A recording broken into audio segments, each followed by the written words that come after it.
C'est parti. Arsène Wenger. Un coach de D2 à Drancy, frérot.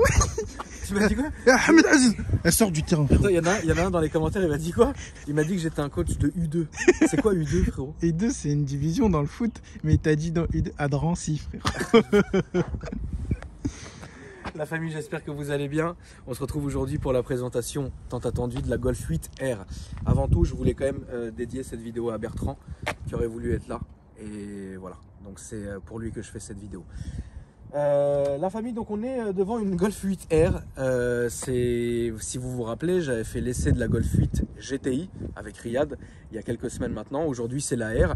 Et là vraiment dans la vidéo de la Golf 8 GTI, j'avais bien dit j'attends de voir la R ce que ça va donner. Parce que la Golf 8 GTI, j'avais bien aimé, mais j'étais pas complètement fan de la voiture. C'est-à-dire que pour moi j'étais resté encore à la Golf 7 GTI et je me suis dit on va voir aujourd'hui la Golf 8R ce que ça va donner. Donc ce qu'on va faire, c'est qu'on va vous présenter la voiture. Alors il faut savoir un truc, c'est que c'est une voiture qui est neuve, elle a un truc comme 100 km. Donc on va remercier les frérots à la fin, vous verrez d'où elle vient, etc. Mais ce qui veut dire 100 km veut dire encore rodage. Mais j'ai l'autorisation des proprios qui sont juste à côté, ils m'ont dit fais-toi plaisir, c'est pour les fans, tu peux mettre une accélération. Donc moi si j'ai l'autorisation du propriétaire, c'est avec plaisir. Apparemment elle sort d'usine déjà avec un petit pré-rodage. Bon, bah, les voitures de nouvelle génération. Alors déjà, ce qu'on peut déjà comparer tout de suite avec la 8 GTI, c'est que celle-ci, la R, est plus agressive, notamment avec le gros bouclier qu'on a à l'avant, qui est déjà peint, lui, en noir gloss. Donc ça, déjà, ça rend bien. Ça fait agressif, mais pas non plus trop. On n'a plus, évidemment, typique des GTI, la ligne rouge. Là, on a une ligne qui est transparente qu'on voit ici. Qui s'allume la nuit, c'est une LED. Ça peut rendre joli, mais c'est moins évidemment agressif que le liseré rouge sur la GTI. Les phares évidemment, donc on est vraiment sur du phare, je crois que ça s'appelle du IQ Light ou un truc comme ça si j'ai bonne mémoire. Et du coup, bah, franchement là, ah oui c'est écrit sur le côté IQ Light. C'est vraiment des phares qui la nuit, j'ai regardé une vidéo, ça marche très bien, etc. C'est la guerre. Ensuite au niveau des jantes, alors là on est quand même sur évidemment des jantes d'origine avec le freinage d'origine, et là pour le coup vous voyez c'est des disques qui sont perforés avec des gros étriers, pas non plus trop volumineux, mais qui sont en bleu pour rappel évidemment de la finition R. Les jantes j'aime bien, donc polychrome, polyvernis ou polysépi, et elles sont vraiment pas mal parce que ça va rappeler un peu ce qu'on trouvait sur la 7. Et ça c'est quelque chose qui n'est pas négligeable dans le sens où Volkswagen a fait en sorte de quand même garder une certaine ADN des véhicules des modèles précédents. Ensuite là on a un petit logo ici avec le R qui est là, donc le R a été redessiné, donc je trouve ça pas mal. Les rétroviseurs sont évidemment peints en noir, donc vous remarquerez les amis qu'il n'y a pas de déchromage ou quoi que ce soit, puisque ici directement c'est du plastique, c'est du joint si vous voulez, c'est la texture de joint. C'est pas quelque chose qu'on peut peindre ou quoi que ce soit, il y a un grand couvrant qui est pas mal du tout. Ici un truc que je viens de remarquer, c'est que ici je sais pas si c'est serré ou quoi que ce soit, mais il y a écrit Volkswagen qui est ici, mais ça peut s'enlever parce que c'est en texture, enfin on peut l'enlever. Essayez de pas tomber dans le ravin, frérot, c'est pas Wenger, il chute dans le ravin, frérot, c'est fatigant. Alors voilà, là l'arrière, je pense que je trouve que c'est le plus gros, enfin c'est là où vraiment ils se sont vraiment fait plaisir, les designers et compagnie, parce que l'arrière, on dirait limite les voitures qui sont un peu préparées ou quoi que ce soit. Et ça, je la trouve dingue, parce que déjà, vous voyez la sortie de silencieux. Regarde, je vais te laisser sur Akrapovic. Donc c'est des Acra. Ensuite le bas de diffuseur, il est en noir laqué, qui va rappeler évidemment le diffuseur avant. Et l'arrière, il est clean. Tu vois, il est pur. Il y a juste le logo R qui est redesigné, au milieu, qui est comme ça au milieu. On va montrer aussi, évidemment, je sais que les abonnés aiment beaucoup ça, frérot, les clés de la voiture. Donc les clés de... Franchement on est fatiguant, frérot. Les clés de la voiture donc, sont comme ça. Et tu vois, une clé quand même, c'est important, même si tu vas pas l'avoir toute la journée, parce qu'il faudrait pas non plus être fétichiste des clés, mais ça reste quand même sympa. Elle est épurée, elle est calme, quoi. Elle est là, elle est beau, elle est beau. Elle est élégante. Donc ici, à mon avis, nous devions avoir les clignotodynamiques que vous voyez ici. Il y a une ouverture de coffre, évidemment, comme d'habitude, comme cela. Et là, on va avoir un coffre, évidemment, le même que ce qu'on avait vu dans la 8 GTI. Voilà, c'est pas non plus un très très grand coffre, mais c'est pas non plus ridicule. Et ensuite, ici, un double compartiment avec le caisson de basse. Mais vous pouvez pas en mettre beaucoup de choses. Et ici, c'était tout ce qui est cric et compagnie. Donc ça, c'est pour le coffre.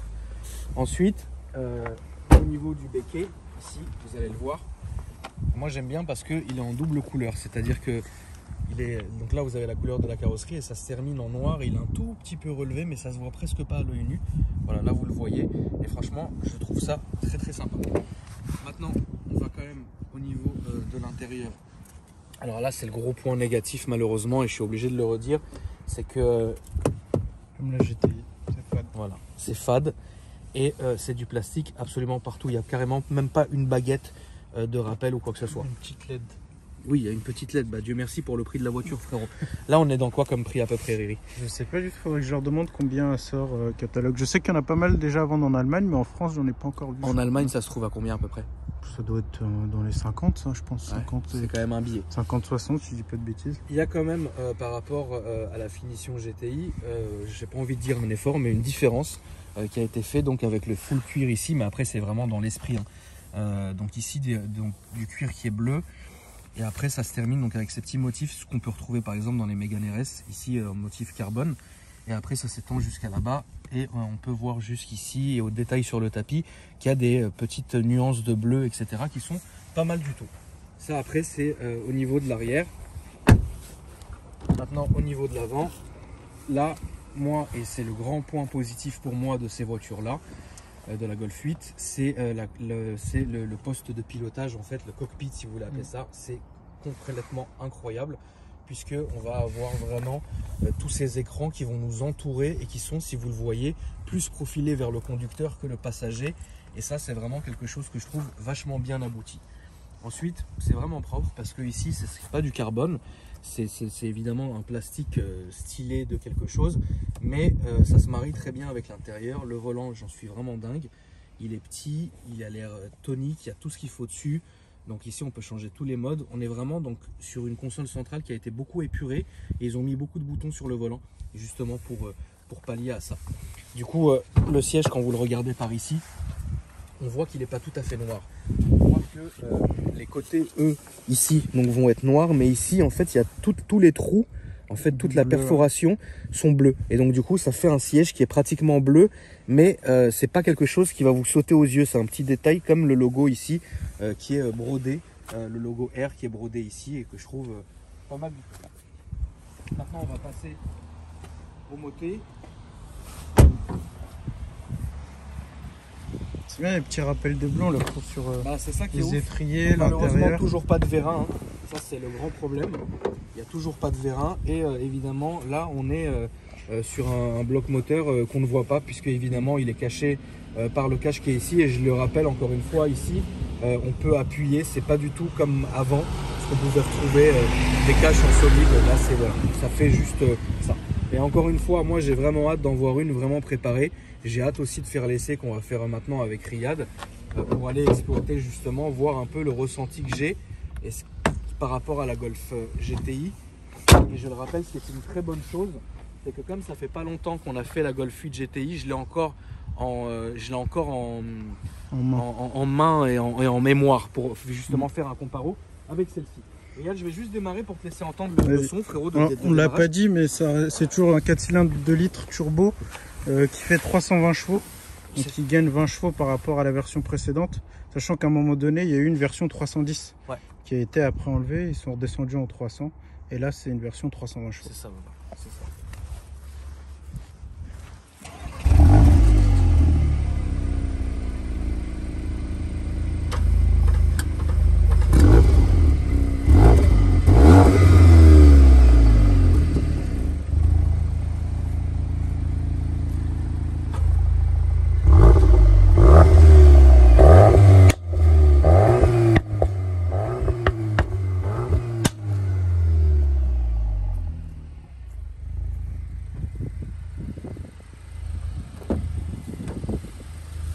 pop très agressif, frérot. Il y a un pop qui est bien pensé, puisque c'est pas un pop qui va être... c'est un pop qui est paf d'un coup, tu vois, et ça c'est bien. Voilà. T'es bien installé? Je suis super bien installé. Je vais juste faire 2-3 réglages, mais franchement, je suis bien. Ce qui me gêne, c'est tout ce plastique-là. Ouais. Après, ça reste une Golf, frérot. On va pas demander. Quoique, on peut mettre peut-être un pédale quand t'arraches, je sais pas. C'est vrai. Alors bon, là l'intérieur, il est nickel. Il n'y a rien à dire en fait. C'est évidemment complètement au goût du jour. Tout est paramétrable d'ici. Et limite c'est vrai que quand on regarde, on se dit mais tu vois là on va gérer la clim, mais comment sortir de ce menu? Tu vois ce que je veux dire? C'est ça qui est... La croix à gauche peut-être. C'est ça qui est ouf. Donc je sais pas. Peut-être là, ouais, t'avais peut-être raison. Ouais, d'accord, ok. Donc là, t'as véhicule, habitacle.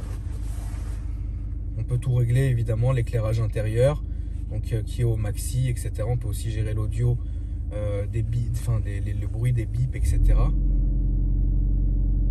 Je sais pas pourquoi elle s'est mise en... Elle a plus... Passe en dynamique. Bah, je suis déjà en dynamique. Fait pas le même bruit là. Ouais, elle fait pas le même bruit. Mode circuit, drift, bi. Non, race. Pression sur alimentation. Ah oui, race. Donc voilà, là il y a tout ça, etc. Éclairage d'ambiance, enfin tout ce que vous avez besoin. Et en couple, on a 420 Nm de couple sur celle-là. Là, sélecteur de vitesse, c'est là. Et puis, on est parti, les amis. On va aller faire notre petite marche arrière du Seigneur. Alors, on a une caméra de recul qui est ici et Riyad a bien fait de filmer de son Harman aussi. On est passé du Harman Kardon. Sur Harman Kardon, alors qu'avant c'était du Dynaudio Golf. Voilà. Comme la Golf GT. Donc là, on est en train de... Bonne caméra avec une très bonne visibilité, un très bel angle et une bonne définition. Donc franchement, ça fait plaisir. Et il faut aussi dire qu'il y a un liseré, une surpiqûre bleue sur le volant et un liseré bleu ici aussi sur le volant. Donc c'est vraiment pas mal du tout.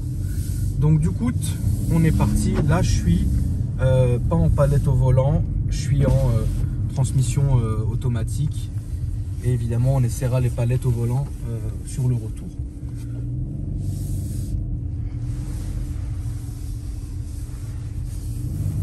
Ouais, la voiture, déjà. J'ai fait. Alors, si je monte la vitre, regardez, attendez, on finit ça. Tato, bon.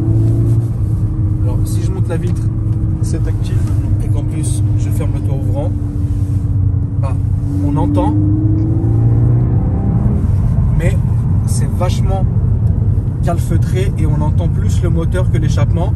Remarque que j'avais faite sur déjà la première, le premier essai que j'avais fait sur la 8 GTI.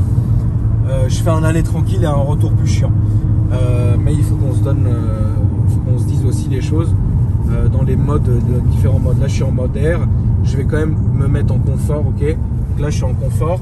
Et en confort, on voit que la boîte de vitesse, le moteur est beaucoup plus soulagé, il monte plus du tout dans les tours.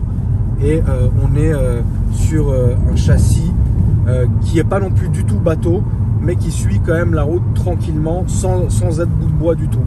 La direction en elle-même, elle est aussi sèche.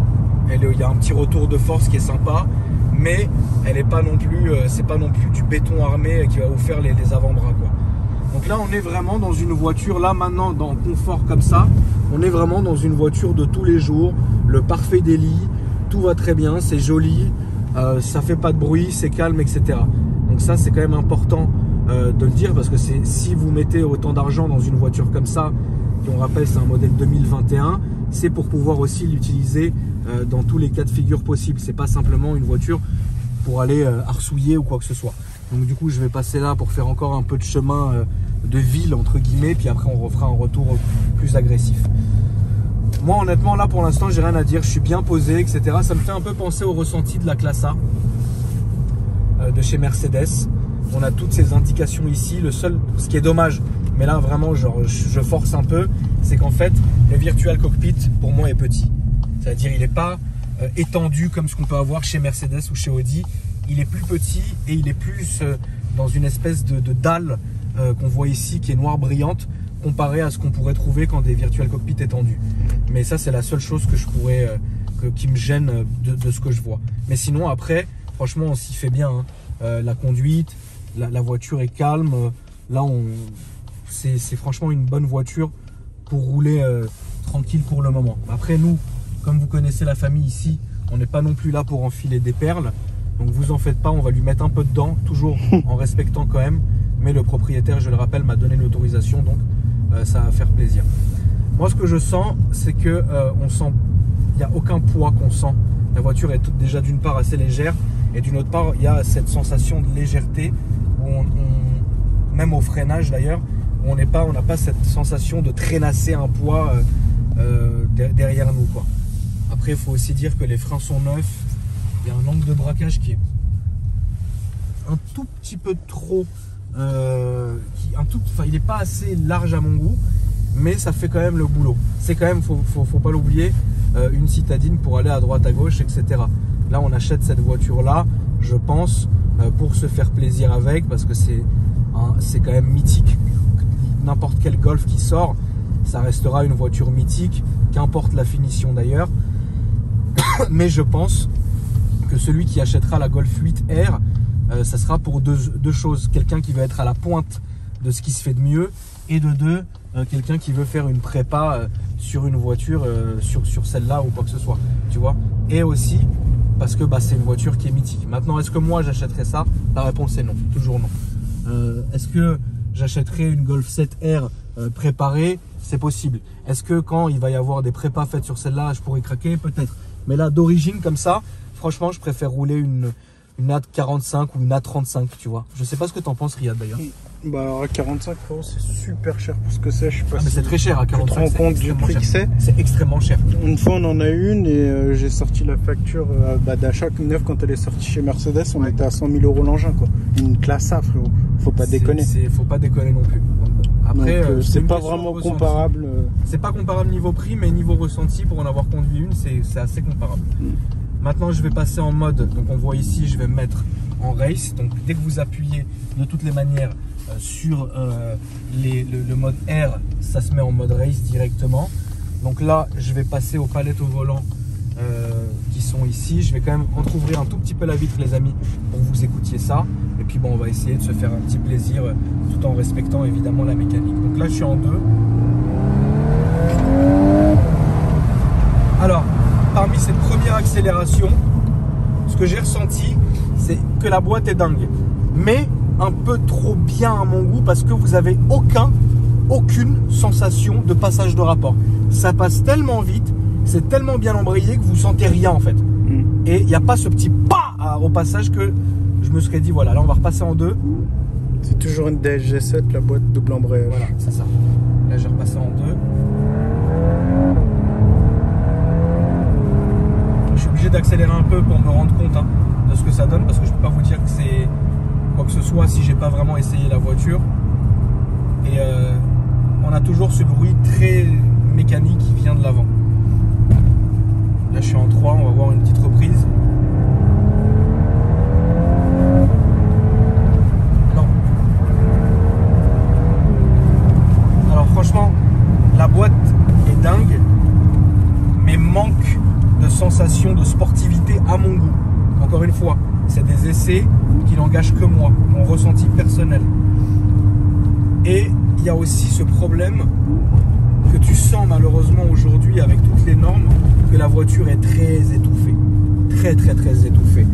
Mais à mon avis, un stage 2 avec une belle reprog, une admission et un décata DFAP, j'engage personne à le faire, mais bon, vous connaissez la maison.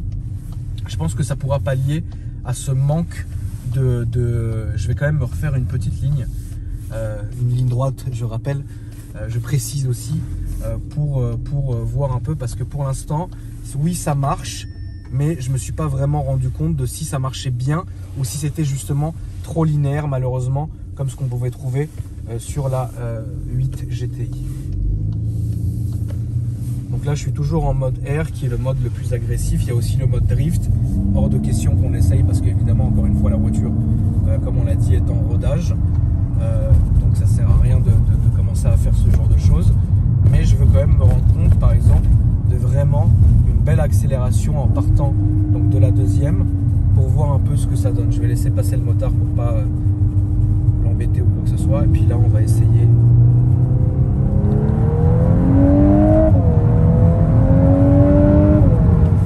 Alors c'est vrai que ça marche bien. C'est vrai que là, cette fois-ci, on a une certaine sensation de linéaire, si vous voulez, mais c'est un linéaire où vous allez quand même ressentir le souffle de la puissance de la voiture. Et ça, c'est super important, et ça, évidemment, c'est voulu. Je ne l'avais pas ressenti dans la GTI. Donc là, je le ressens. Donc oui, ça marche bien. Alors ça, franchement, on sent vraiment que la voiture est emmenée, et ça, c'est un bon ressenti de conduite qu'on a. Alors malheureusement maintenant, je ne sais pas si vous avez fait attention, mais le pop est complètement inexistant. C'est-à-dire que là, le pop qu'il y avait à l'arrêt, aujourd'hui, il est maintenant très étouffé, et il se fait très discret. Alors il y en a qui aimeront, il y en a qui aimeront pas. Ça dépend ce que vous aimez ou pas. On entend un peu, c'est vrai. Et le châssis, t'en penses quoi? Ouais. Ah, le châssis, franchement, j'aime bien. C'est une voiture qui est très stable, qui bouge pas, et on en a vraiment. Ouais, c'est un bon châssis. C'est un beau châssis. C'est un beau châssis. Je vais faire demi-tour et on va repartir dans l'autre sens. J'ai sorti le pantalon GTD pour l'occasion. J'ai sorti le pantalon GTD, frérot, pour l'occasion. C'est incroyable. À l'arrière, je pense qu'on est bien installé aussi. Ouais, c'est une bonne caisse avec de la place, ça c'est sûr. Maintenant, je trouve que c'est vrai que ça reste quand même, et peut-être comme beaucoup de voitures de ces années-là, d'aujourd'hui, qui est très aseptisé malheureusement. Ça, c'est vraiment très dommage que ça soit à ce point en fait aseptisé, si vous voulez, puisque ça fait toujours plaisir quand on a un peu plus de sensationnel, surtout sur des voitures à ce prix-là. Donc là, elle est repassée évidemment en boîte auto, complètement automatique. On va voir un peu ce que ça donne. Franchement, ça marche bien.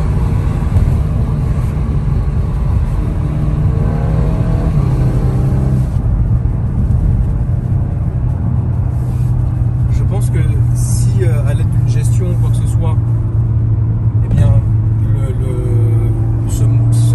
cette espèce d'aseptisation pouvait être gommée, ça serait dingue. Mais dans l'origine, ça reste pas mal du tout, je trouve. Après, évidemment, oui, il y a des défauts. Il y a des défauts, on peut lui trouver des défauts partout, à l'intérieur. L'extérieur, moi j'aime bien, il est sobre.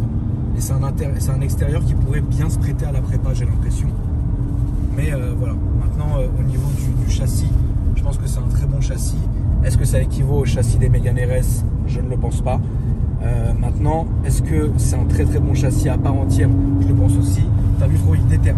Tête dans la bulle. Tête dans la bulle. Et au niveau du moteur, eh bien, voilà, c'est un moteur qui a beaucoup fait parler. C'est comme ça, quoi. Maintenant, on peut toujours faire plus, c'est différent. Mais complètement stock d'origine. Écoute, j'achèterai pas ça personnellement. Maintenant, je comprendrai celui qui achète ça, c'est sûr. Riyad, le mot de la fin, mon frérot? Je sais pas, frérot, c'est beau. C'est aseptisé. Après l'intérieur, ouais, c'est vrai que j'aurais eu un intérieur comme ça sur la S3, j'aurais été bien content, tu vois, avec un écran tactile comme ça, parce que moi j'ai encore l'écran, tu sais, qui sort. Oui, bien sûr. Donc l'intérieur, je trouve qu'il y a un gros travail qui a été fait. L'extérieur aussi, c'est une voiture qui n'a plus rien à voir avec l'ancien modèle. Mais c'est vrai, quoi, ça mérite du Decata, du Defab, ça mérite des stages, ça mérite tout, frérot. Tu préfères ça ou ta S3? Non, la S3 quand même. La S3 quand même. Ouais. Bon. Comme tu disais, déjà juste le virtual cockpit sur le S3, même alors que c'est pas la dernière S3, il est déjà beaucoup plus grand. Oui, c'est différent bien sûr. Ouais. Après, c'est vrai que le volant est super beau. Maintenant, ce qu'il faudrait aussi dire, la famille, c'est que cette voiture-là, c'est une voiture qui sera dispo à la location, à la vente, à tout ce que vous voulez. Donc on va montrer quand même, Riyad, s'il te plaît, l'Instagram des frérots qui m'ont ramené cette voiture qui ont été très gentils de me laisser filmer la voiture. Donc ça déjà, ça fait vraiment plaisir. Pour trouver leur Instagram, logcar.91-du-bas. Et vous avez pas mal de leurs modèles. Et donc, si ça vous intéresse, la famille, vous les contactez pour qu'ils vous expliquent un peu comment faire pour rouler cette voiture. Mais en tout cas, le principal a été fait, l'essai a été fait. Et franchement, moi j'aime bien. Voilà la famille, c'est la fin de cette vidéo. N'oubliez pas de vous abonner si le concept de la chaîne vous plaît. On est de plus en plus nombreux, donc merci beaucoup. Il y a aussi dans l'espace de la description ma chaîne secondaire qui est une chaîne gaming vlog auto. Donc c'est assez bizarre, mais c'est pas mal, les gens aiment beaucoup. Et puis évidemment, n'oubliez pas de spammer de like si vous avez aimé la vidéo. Et la chaîne de Riyad aussi et son Instagram se trouve dans la description, la famille. Merci à vous d'avoir regardé la vidéo. Je suis quand même bien content. Et au moins, on aura fait la Golf 8 GTI et aujourd'hui la Golf R. La famille, bonne semaine à tous. Je vous dis à mercredi ou jeudi pour une nouvelle vidéo. Et ça va être bon. Merci mon Riri. Bon. C'est bon.